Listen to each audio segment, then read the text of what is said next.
Now I'm going to talk about I/O and the I/O setup, which is the in and out. We're going to go to setup here, and next we're going to go down here to where it says I/O right there. Now here we go. We are in the I/O setup window.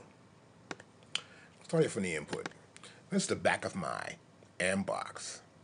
Now, if you have an inbox 2 or whatever, you'll see the I/O setup when you go to your I/O setup dialog box. You can see it right here.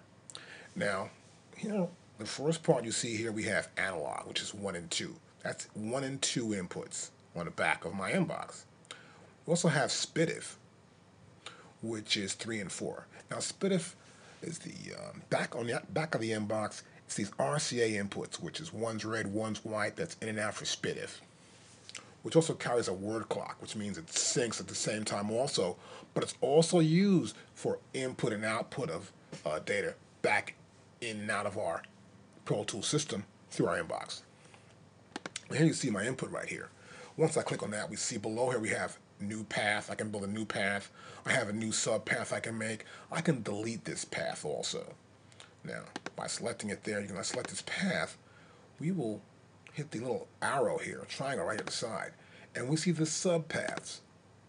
And my sub path is a mono path. You click on there, it says here, you can't change the format of this path because it is currently in use.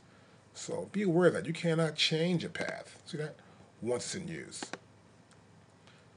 And here's my other part, which is the in one. So my master is 1 and 2.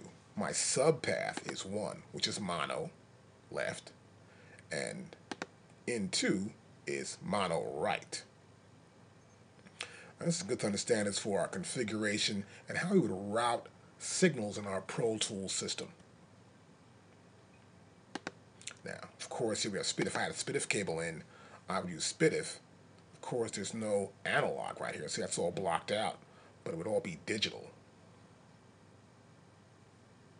And as you can see here in SPDIF, there are no subpaths. Right here. There's one subpath here, mono left, but just a digital subpath, not an analog subpath. Be aware of that, because SPDIF is digital.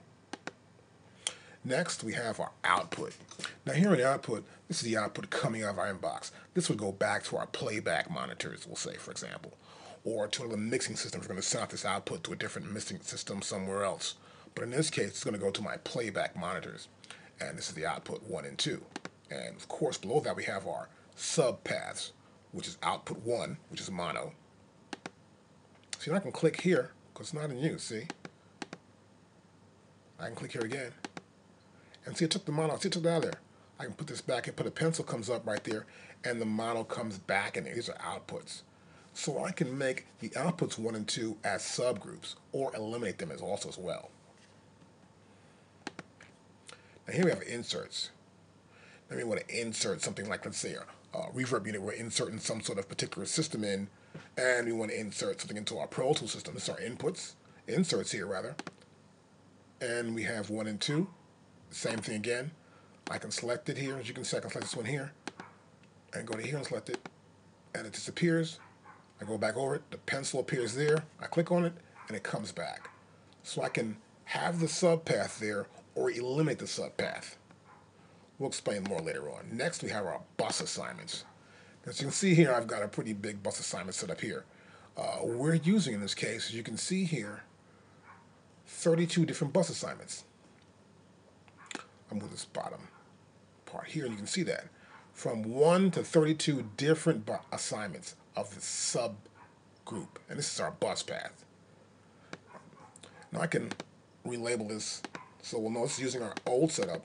I'll double click that and I call it bus 1-2 and enter. So we can change the name of the bus assignments anytime we want to. And this is important to know so that when you're actually setting up your mixes or you're doing your session, you want to know what each bus assignment is and what it does.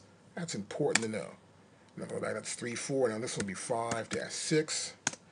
And the last one says headphone set mix. That was 31-32. I'll change this to 31-32. And I can see these bus assignments are from 1 to 32, and they're set in pairs.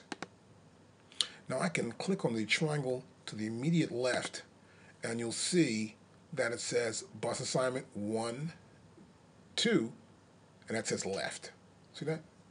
And it's bus line 1, 2, that's right. So normally I would go in and say, okay, well, I don't want that. I would make this, for example, say, change the name of this, not just say, make it say 1 left. And make this say 2 is right. And this way, I know what's going on here. I know that bus assignment 1 is left in my subgroup, and bus assignment 2 is right in my subgroup. And they're both mono signals. But together, combined together, the left and the right, the master they make up is a left and right bus assignment. Now, I'm going to go over this right now. I think I'm talking too much here to explain this stuff. It's sort of like getting really technical. I'm going to pull up a session. I'm going to show you how some of this actual path working with the bus assignments work.